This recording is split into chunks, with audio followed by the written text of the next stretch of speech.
we just before when we were talking about players who were in purgatory, and the one name that came up that was a kind of interesting one is Luka Doncic, because it's still very early in his career. He just took a team to the Western Conference Finals. But, guys, the rumors are that Jalen Brunson will be leaving Dallas. And he was real, if you look at their run, he was one of the more important players on their team, not named Luka. And if he leaves, where do they go from here? What does he have around him? And, Trae Young gets Dejounte Murray in a trade, and now those two have a formidable backcourt. That's a really good high-scoring backcourt, and also Murray can play defense.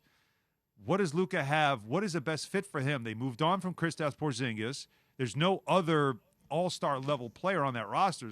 Jay Key, what fits with Luka, and what do the Mavs need to do to make sure that he doesn't eventually look around him thinking, this might not be the spot for me? So is there a Chris Middleton-like player out there that can play off the ball? Like Giannis is very dominant with the ball in transition, not as much as Luka, but a playmaker.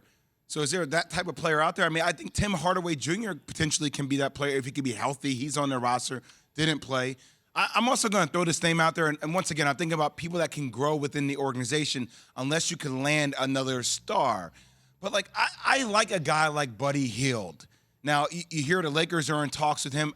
Once again, guys that catch and shoot, high percentage, that can play off the ball, and can feel comfortable playing off the ball, that can deliver off the attraction that comes along with Luka Doncic, and also a guy that can maybe be somewhat of a defender here and there for possessions. A name like that is intriguing to me. It's not a name that jumps off the page that you're going to be like, oh, that's it. But neither was Jalen Brunson, Alan.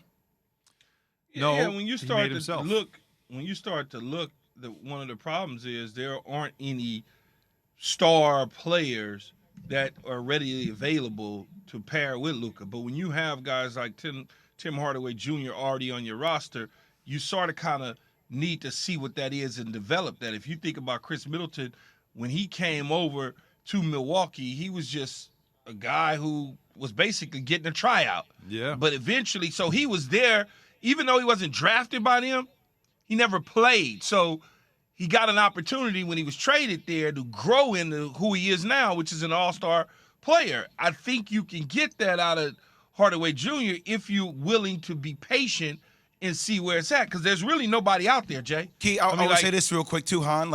There was one dude, if this team didn't get to the finals this past year and people were realistically talking about breaking up Jason Tatum and Jalen Brown, it would have been Jalen Brown, man.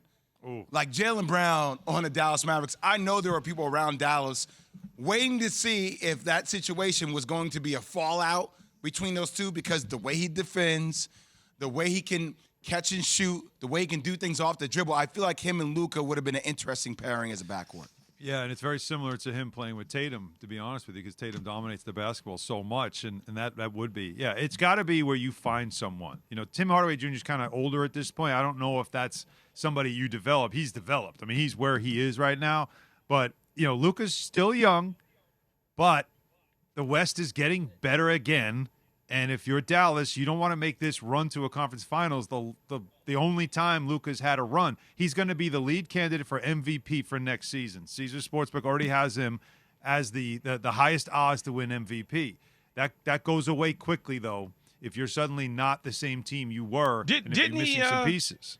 Didn't he come into this season that way, though? He came into this season, I thought it was the favorite. He was number one? Right, Jay? I think he was up there. He was the favorite coming into the season. He was either one or two, Key. Yeah. Right around there. They had a hell of a run. He was in the middle of it, of course.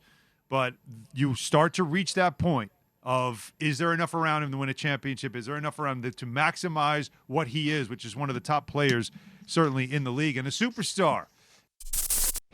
Thanks for watching ESPN on YouTube. For live streaming sports and premium content, subscribe to ESPN+.